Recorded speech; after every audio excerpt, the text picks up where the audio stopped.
The market buzzed that day, and in the middle of all that noise, as women sold vegetables, as children chased each other around, and men argued over prices, a shadow moved. A giant python. The sacred creature the people of Umuola believed was the ancient avenger of their ancestors, crawled boldly into the market square. People screamed, traders fled, some climbed rooftops, some fainted.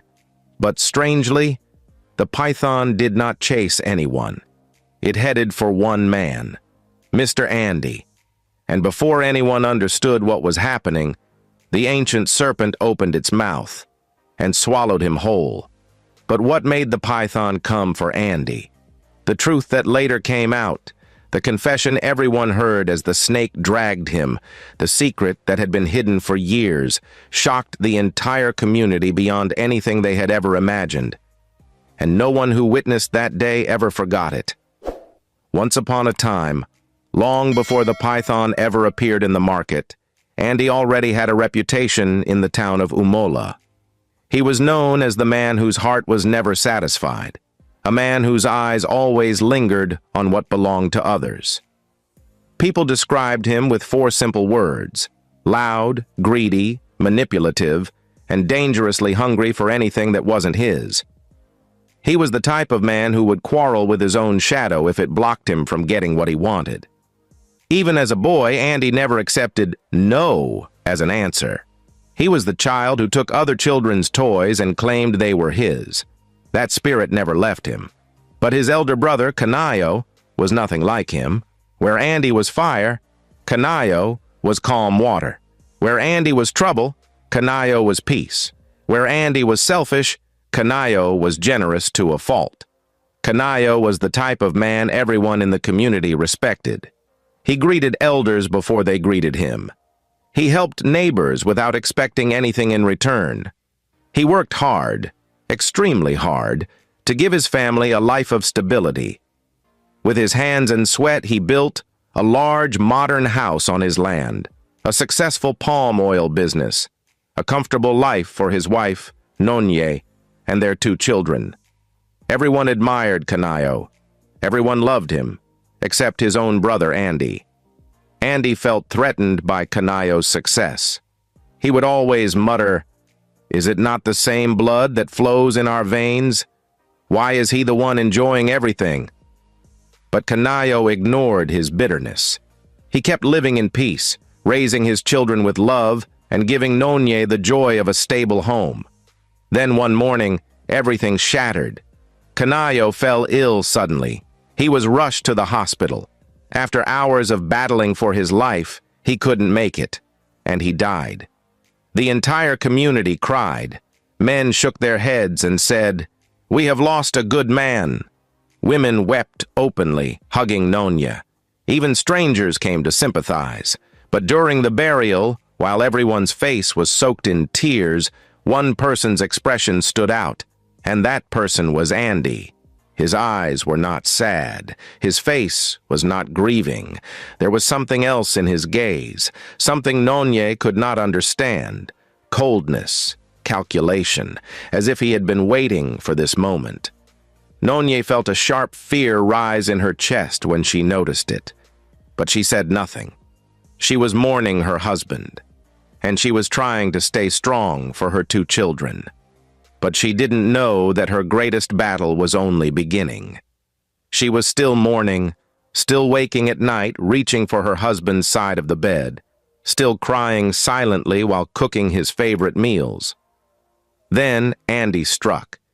It was barely 1 month after Kanayo's burial. Nonye was outside spreading little Chisholm's clothes under the hot sun when Andy stormed into the compound like a man returning to seize property from a thief. He didn't greet. He didn't wait. He didn't soften his voice. He simply pointed at the house and announced, "Nonye, pack your things. This land and everything on it belongs to me." Nonye blinked. For a moment, she thought she heard wrong. What are you saying, Andy? This is my husband's home. He inherited it from your father." But Andy stepped closer. His chest puffed. His voice rose. My father gave this land to me. I only allowed Kanayo to stay here. Now that he is dead, I am taking back what is mine." Nonya felt the ground shift beneath her. Her throat tightened. "You're lying," she whispered. "Kanayo never said anything like that. How can you claim his house and his land?" Andy scoffed loudly. "Are you calling me a liar, Nonya? A common woman? In my family?" His voice echoed across the compound. Neighbors began peeping through their windows. Nonya clasped her hands together, trembling. "Please don't do this. I have children. This is our home." But Andy shouted, "I don't care about your children. Pack your load before I throw all of you outside myself." Nonya gasped, as if stabbed. "You want to throw out your own brother's children? For what?" "For what belongs to me," Andy thundered. More neighbors gathered at the entrance. People began murmuring, "This is wrong. What kind of wickedness is this?" Kanayo built everything with his sweat, but Andy turned on them too. "All of you should mind your business. Was your money used to buy this land?" The argument became louder. Voices rose. Nonya fell to her knees and cried out, "Andy, why? My husband trusted you. Why betray him?" Andy's face twisted. "I owe nobody an explanation. This is my father's land. I only allowed Kanayo to use it because I was being generous. Now I want it back. Pack your load." Nonya sobbed uncontrollably now, not because she believed she would lose the property, but because she couldn't understand where this wickedness sprang from. Children gathered in corners. Women covered their mouths in shock. Men shook their heads. One of the elders arrived and raised his staff. "What is happening here?" Before Nonya could speak, Andy interrupted. "Elder, thank God you're here. My father gave this land to me. This woman wants to chase me from what belongs to me." Nonya looked up through tears. "That's not true. Please listen." "No!" Andy shouted, cutting her off. "You see how disrespectful she is? She thinks because my brother married her, she now owns everything." The elder frowned. "Where is your proof, Andy?" "My proof is my mouth. My father told me before he died." "And why did he not tell Kanayo?" the elder asked calmly. "He did," Andy lied immediately. "Kanayo agreed to return the land one day," people murmured again. Nonya shook her head repeatedly. "He is lying. Kanayo would never say such a thing. He never owed him anything." Andy turned on her sharply. "Keep quiet, woman, before I silence you myself." Gasps filled the air. The elder slammed his staff on the ground. "That is enough. This matter is bigger than argument. We must summon the mouthpiece of the gods." And at that moment, silence fell. Everyone knew what that meant. If one lied before the gods, the consequences were deadly. "Good," Andy said quickly, unmoved. "Let the gods speak. I have nothing to fear." But Nonya trembled. Not because she feared the gods, but because she feared what Andy was capable of. For the first time since her husband died, she truly felt alone, vulnerable, and unprotected. Her children clung to her wrapper, crying softly. Neighbors helped her up. The elders dispersed, and the entire community began whispering, "Something is very wrong. This matter will not end well." What exactly is Andy hiding? Nonya walked back into the compound slowly, her heart pounding like a drum of doom. The gods had been summoned, and the truth, one way or another, was coming. The day of the oath was one the town would never forget. From early morning, a strange quietness hung in the air, like the sky itself was watching and waiting. People gathered in long lines, whispering among themselves. Women tied their wrappers tightly, men leaned on walking sticks, and even children sensed the tension and kept unusually still. At the far end of the town stood the ancient shrine, a small mud house made of clay, crowned with palm fronds that had been replaced every year for centuries. The ground around it was red earth, untouched by footpaths, as if nature itself respected that sacred space. Inside the shrine compound sat the bowl of ancestral justice, a clay vessel said to have been formed before the oldest elder was born. They said the bowl glowed faintly at night when injustice occurred in the land.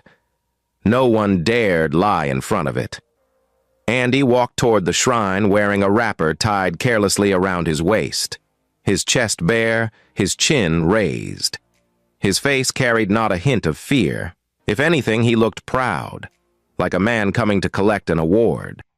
Nonye stood several feet behind him, clutching her children tightly. Her eyes were swollen from crying. Her whole body trembled, not because she feared the gods, but because she feared Andy would dare to stand his ground before them. And she was right to fear. The town priest, a tall man with white chalk markings on his face, stepped forward. Holding a staff carved with the images of their ancestors, he commanded silence. "My people," he said in a deep, echoing voice, "today we stand before the spirits of our fathers. Today the truth will either protect or destroy." He turned to Andy.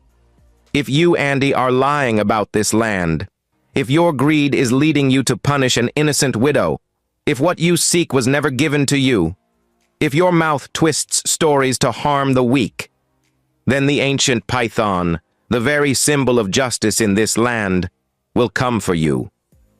A murmur rippled through the crowd. The python was not a myth. People had seen it before. They had seen how it appeared when someone broke a sacred oath. It never harmed the innocent, only the guilty. The priest continued, "But if you speak the truth, then blessings will follow you. Prosperity will not leave your feet. The land will honor you." He lifted the clay bowl, and the air grew heavy. Nanya's knees weakened. She whispered, "God of my husband, fight for us." But Andy stepped forward with a confident smile. He stretched his right hand over the clay bowl, raised his chin boldly, and declared, "I, Andy, son of Maduabuchi, swear that the land and house belong to me. Kanayo only used it with my permission. I speak the truth, and nothing but the truth. If I lie, let the ancient python take me." People gasped at how easily he spoke the words. Not a tremble, not a hesitation. Nanya burst into tears. "Andy, you know it is all lies," she cried. "You're heartless, but I leave you to the judges of our land. Let the gods decide between us." But Andy only smirked. The elders exchanged troubled glances, then turned to the priest. The priest sighed deeply, the kind of sigh that carried centuries of disappointment, then nodded slowly. "So be it," he said. The elders lifted their staffs and made the final declaration. From this day onward, the land and everything on it shall belong to Andy. At this heartbreaking moment, Nonye fell to the ground, clutching her children. The women around her tried to lift her, but she wailed uncontrollably. "Where will I go? How will I raise them? My husband's sweat. All gone." But Andy did not look at her. He walked past her as if she were a stone on the ground. Weeks later, he had taken possession of everything: the house, the palm oil business, the farmland, Kanayo's motorcycle and car, and everything Nonye and her husband ever worked for and owned. Nonye and her children were forced to move into a small, leaking mud house at the edge of the town, a place so small they could barely stretch their legs. And every time Andy passed the mid-house, he would stop, clear his throat loudly and say, "If I was lying, would the python not have swallowed me by now? Nanya, accept your fate." He said this so often that even children in the community whispered it jokingly.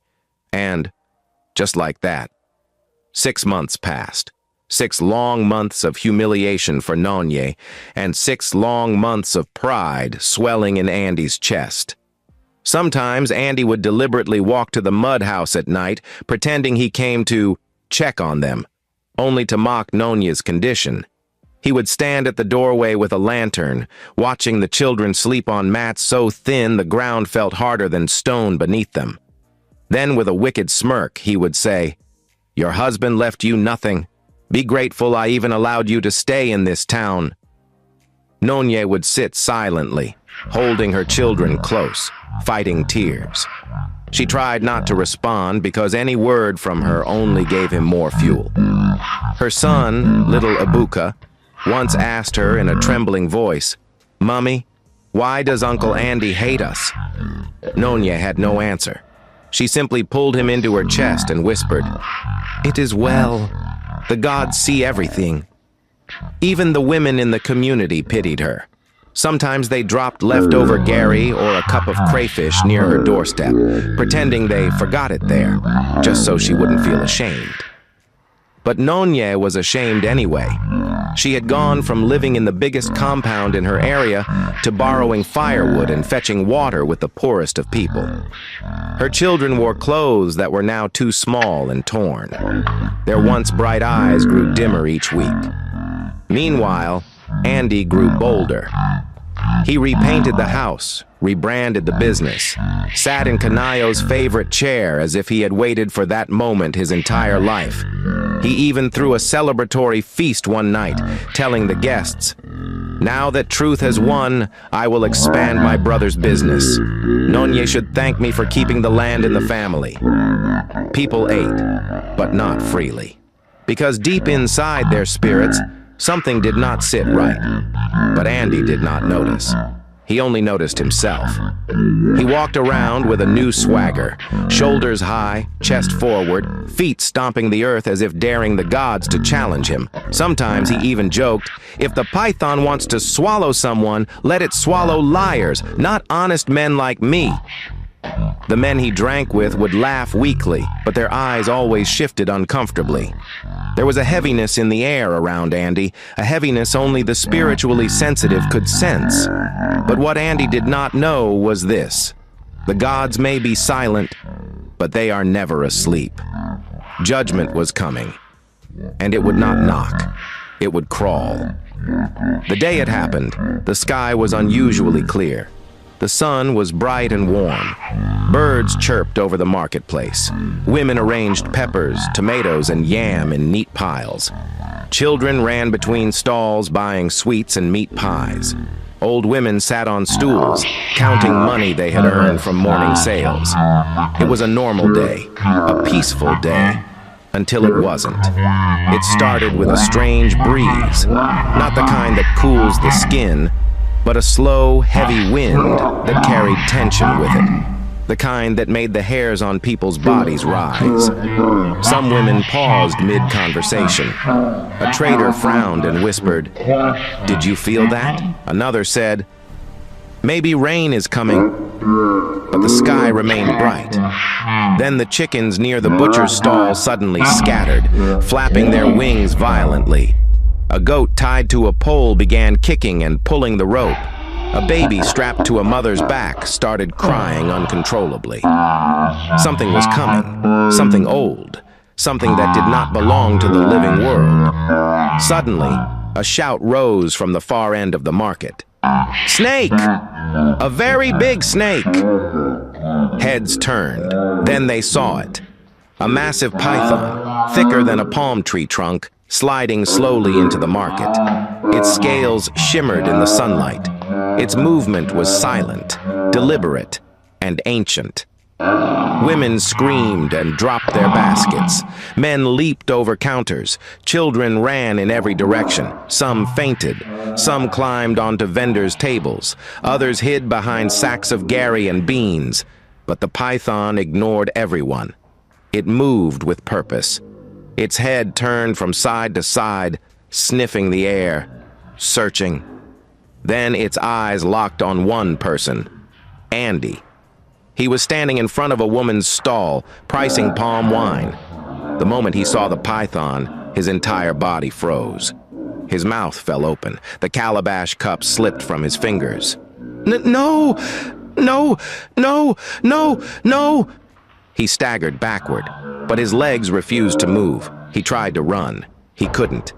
It was as if an invisible force held him in place. The python crawled closer. The ground vibrated beneath its weight. Its tongue flicked in and out, tasting the scent of guilt. People watched from a distance, terrified but unable to look away. Did it come for him? Is he the one? Jesus! Has he done something? Why is the python ignoring all of us? Murmurs crippled all over the place. Before Andy could take a second step, the python lunged. It wrapped around him with terrifying speed. He screamed, "No! No, please! Leave me! Somebody help!" But no one moved. No one dared to challenge the gods. The python tightened its grip. Its jaws opened wide, wider than any normal snake's mouth. Its fangs glistened. As the teeth pierced Andy's skin, he let out a scream that echoed through the entire market. "I am sorry! Forgive me! I lied! I lied!" People gasped. "What is he saying? What lie? Let him talk! Confess!" Andy thrashed wildly, tears running down his face, snot dripping from his nose. "I lied! I lied about the land! It was never mine! Please stop! I am sorry!" But the python did not stop. It continued dragging him, squeezing him, forcing out the truth the entire town needed to hear. And this was just the beginning of his confession. Again, the python's grip tightened around his body, slow, deliberate, and merciless. Its coils sank into his flesh like the firm hands of judgment, squeezing the lies out of him one breath at a time. Andy's scream cut through the market like a blade. "I stole the land!" The entire marketplace froze. Even the goats tied at the corner stopped bleating. Women who had been clutching their wrappers let them fall loose. Men who had climbed onto tables suddenly became still, leaning forward so they wouldn't miss a single word. "The land was never mine," Andy cried, choking as the python's coils tightened. "It belonged to Canayo. My brother built everything with his sweat." People gasped loudly. Some covered their mouths. Some beat their hands against their thighs in disbelief. "Andy, Andy!" an old woman shouted from afar. "So you lied against that innocent woman?" But Andy wasn't done. His voice cracked. His words tumbled out in pieces as the python squeezed him again. "I forced Canayo.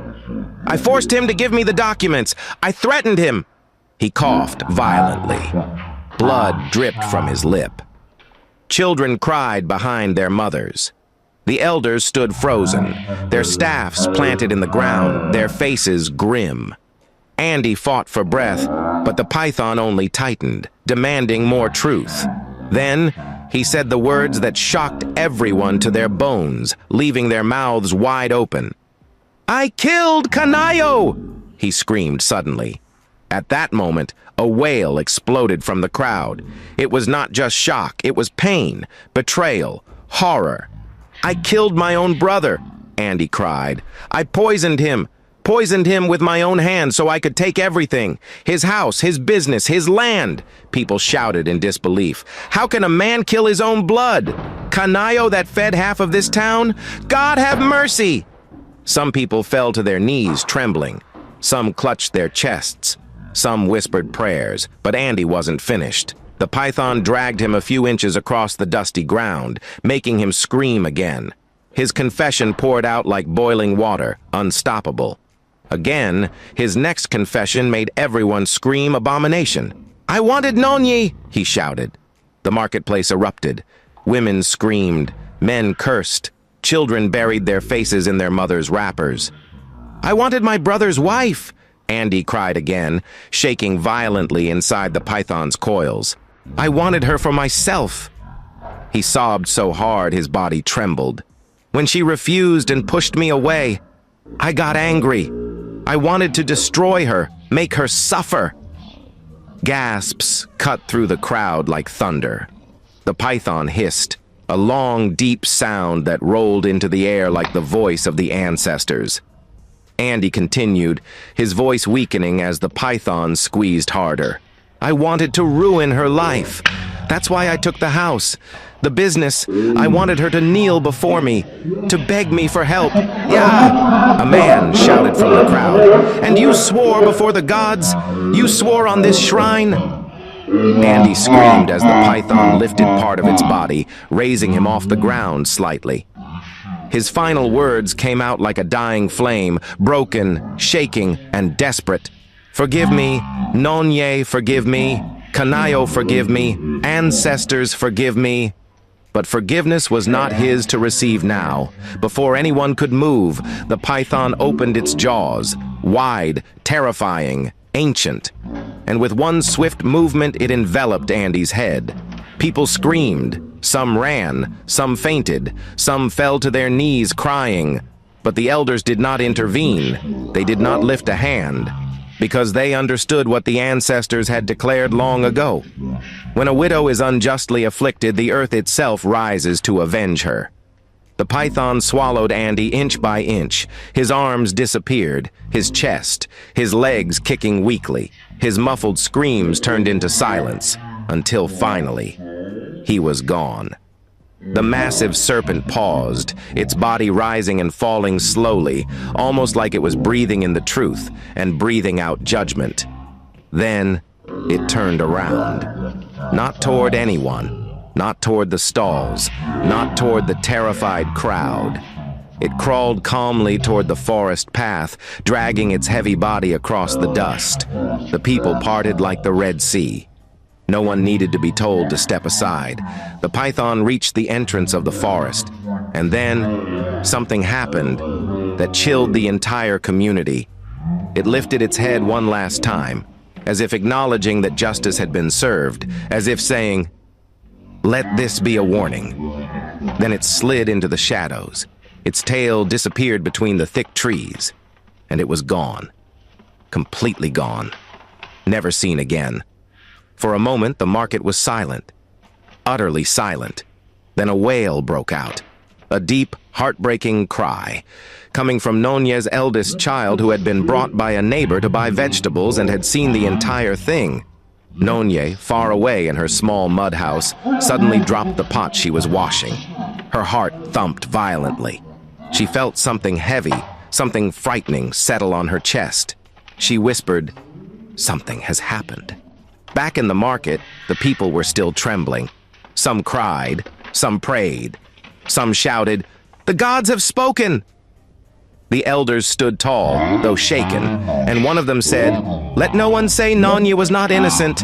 Let no one say the gods do not judge." Andy's death traveled through the town like wildfire. People's mouths fell open. Their hands shook uncontrollably. They covered their faces and sobbed. Not because they wished death upon him, but because they finally understood. Kanayo's spirit had not been silent. Justice had spoken, in the oldest language known to man, truth. Night fell slowly over the town, but nobody slept. Not after what they had witnessed in the market, not after hearing Andy's screams, not after seeing the ancient python, feared by all, respected by all, crawl into the heart of the community just to serve judgment. The elders gathered in the town square shortly after sunset. Their faces were heavy, their staffs were planted firmly in the earth, and their hearts were trembling with the weight of the day's revelation. One of the oldest elders, Papa Kalu, lifted his hand and spoke. "Go and bring Nonye. Let the widow come." His voice echoed. A young boy sprinted into the darkness and toward Nonye's tiny, leaking mud house at the edge of the town. Inside that small room, Nonye sat on a low stool, her hands resting on her knees, her eyes red from countless nights of quiet crying. Her children slept on a thin mat beside her, unaware of the storm that had passed through the town. When she heard the boy's voice calling her outside, she stood slowly, her heart beating strangely. "Auntie Nonye, the elders are calling you," the boy said. Her hands shook. Her breath caught in her chest. She quietly tied her wrapper and followed the boy to the town square. As she walked in, people parted, clearing a path for her. Some bowed their heads, some avoided her eyes. Others looked at her with deep pity, but also with deep respect. Nonye stopped in front of the elders. She didn't speak. Her chest rose and fell in small, frightened breaths. Papa Kalu looked at her gently and spoke. "Nonye, sit." She sank onto the stool provided. The town was so quiet, even the insects seemed to pause. Another elder, Mama Ijeoma, stepped forward and placed her trembling hand on Nonye's shoulder. "My daughter, wipe your tears.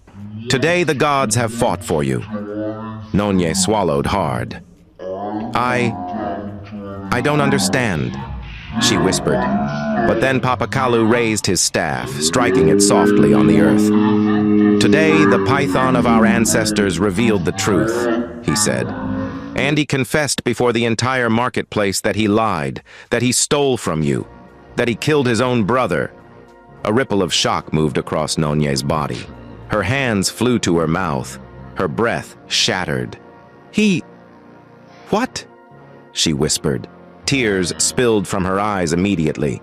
Another elder continued, "He said he wanted you for himself, and because you rejected him, he tried to destroy you." Nonye's lips trembled violently. Her eyes blurred with tears. People around began to sniff, some wiping their eyes. Then Papakalu lifted something wrapped in cloth, a stack of documents. He placed them gently at Nonye's feet. "Nonye, your house is yours again." He placed another bundle. "Your husband's land is yours." Then a small carved wooden token, the symbol of ownership of Kanayo's business. "Your late husband's business is yours again." Finally, he raised his staff and declared loudly, "Your dignity has been restored, your honor returned, your husband's name cleared, and justice has been done." A loud cry burst from Nonye's throat. She fell to her knees, and her tears poured freely onto the ground. Her children, woken by the commotion, ran into the square and hugged her tightly. "Mummy, please stop crying," little Chisholm whispered. Nonye held them both, sobbing into their hair. "Oh, my children, the gods did not abandon us." Around her, women began to cry loudly, tears of relief, tears of sorrow, tears of awe at the power they had witnessed. Men folded their arms with solemn respect. Town youths murmured, "Of a truth, the gods defend the innocent. Of a truth, evil never goes unpunished." Later that night, a public apology was made. The elders summoned the entire community and announced the truth. Andy had lied. Andy had stolen. Andy had killed. Andy had oppressed a widow. And Andy had paid with his life. Nonye was escorted back to her rightful home by the entire community. A rare honor given only to those proven innocent after great injustice. As she entered her compound again, the compound she had been kicked out of, she collapsed to her knees one more time, overwhelmed. "My husband, Kanayo," she whispered to the empty compound. "May your spirit rest now. Justice has found us." Her children wrapped their little arms around her. The neighbors who had once kept quiet were now ashamed. Some approached her timidly and whispered, "Nonye, forgive us. We didn't know. We doubted you. We judged wrongly. We should have stood by you." Nonye nodded weakly, tears still falling from her eyes. Just then, a voice rang out. "Let today be a warning," Papakalu declared behind them, raising his staff. "And let it travel across towns and communities, that the innocent are never abandoned. They will always be defended." Moral of this story: besties, let this story echo deeply through your heart. Some judgments come from courts, some come from councils, some come from kings, but the deepest, most undeniable justice comes from above. Greed destroys faster than poverty ever can. When a person desires what is not theirs, they open the door for their own downfall. You cannot cheat a widow and escape punishment. Her tears do not fall to the ground. They rise, they speak, and they summon justice. The earth itself listens when the innocent cry.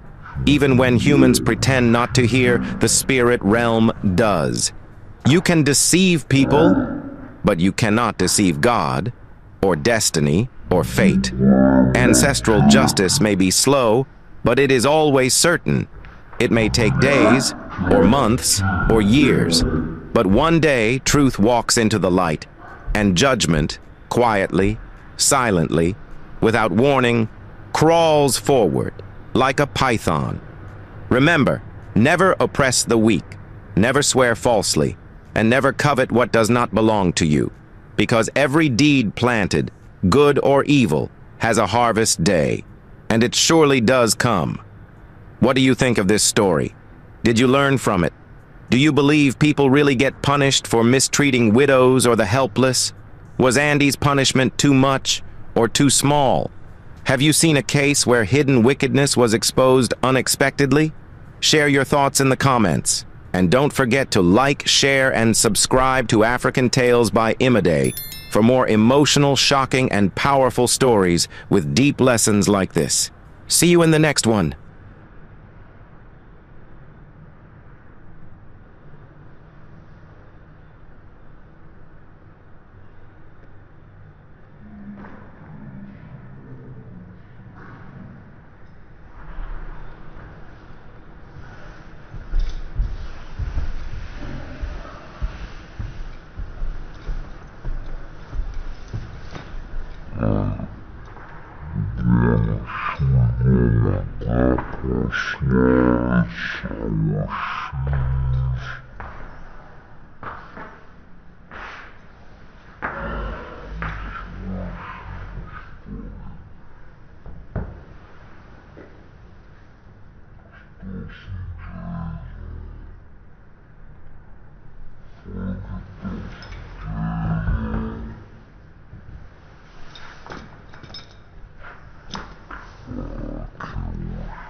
Sure.